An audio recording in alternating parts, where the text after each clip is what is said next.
Good day, friends. Thor Dykow here with you once again. It's this week on Blu-ray, DVD, and on demand, and we begin with a science fiction horror thriller, Alien Covenant, because the path to paradise begins in hell. Ridley Scott returns once again, and this is a prequel to the original Alien movie, and they decided to rework what happened with Prometheus in terms of the sloppy writing and the lack of xenomorphs, and give, I think, what Alien fans really wanted with this one. It was definitely a flawed film still, but I would say more accessible than Prometheus. It follows the crew of the colony ship Covenant, bound for a remote planet on the far side of the galaxy. They think they've stumbled upon paradise, but what they get is a dark, dangerous world full of terrible creatures like this. You've got a great cast. Michael Fassbender playing two roles in this one. That stuff was fascinating. There were some great Philip K. Dick-esque themes and storylines with the two android characters that Fassbender played. I love those parts. Catherine Waterston, Billy Crudup,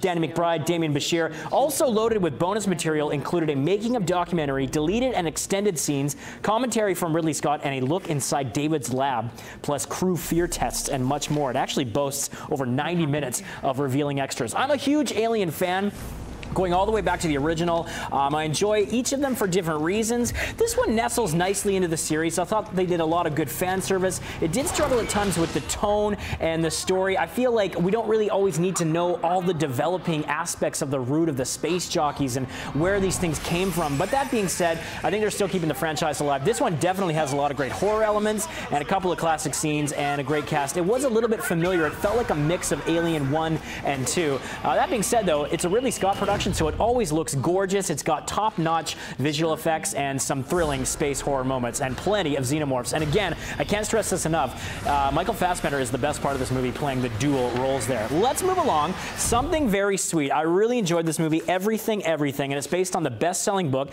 and it's a tale of teen romance. And it's about a young girl whose name is Maddie. She's smart, curious, imaginative, but she has a strange illness that makes her basically sequestered to her own home. She cannot leave her house ever, and she strikes up a romance with the boy next door. Yes, so it's got Amanda Stenberg and Nick Robinson.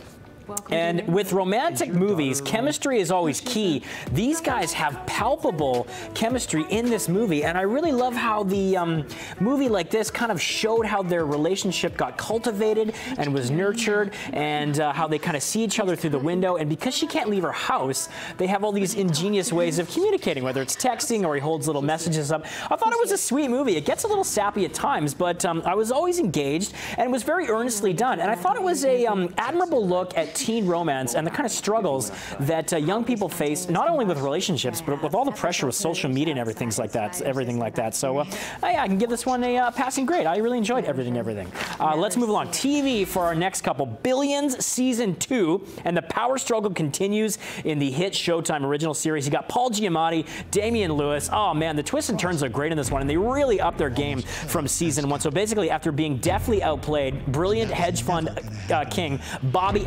Axelrod is upping his game and using his considerable resources to exact revenge on U.S. Attorney Chuck Rhodes. The acting is sensational. I mean, Damian Lewis is great, and the fact that Paul Giamatti is doing this kind of regular TV gig now is just outstanding. Sharp writing, and it's a lot stronger than Season 1. So if you enjoyed the first season and were intrigued with where they were going with the story and the characters, you are in luck, because this one is a lot better. And we'll leave you with this, Bull, Season 1. This is interesting. Innocent until proven guilty?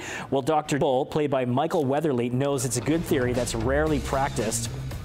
So it looks at the human factors in every trial. His clients need to help rebalance the scales of justice. It looks at psychology, neurolinguistics, high-tech, and raw intuition. And he calculates exactly what the jury, the lawyers, and the witnesses are thinking. And he's also backed by some highly skilled experts in their field as well. So you've got 23 episodes in this 6-disc collector set. Kind of reminded me of some similar shows from a couple of years back that looks at these kind of aspects of criminal law and defense and analyzing juries and witnesses and things like that.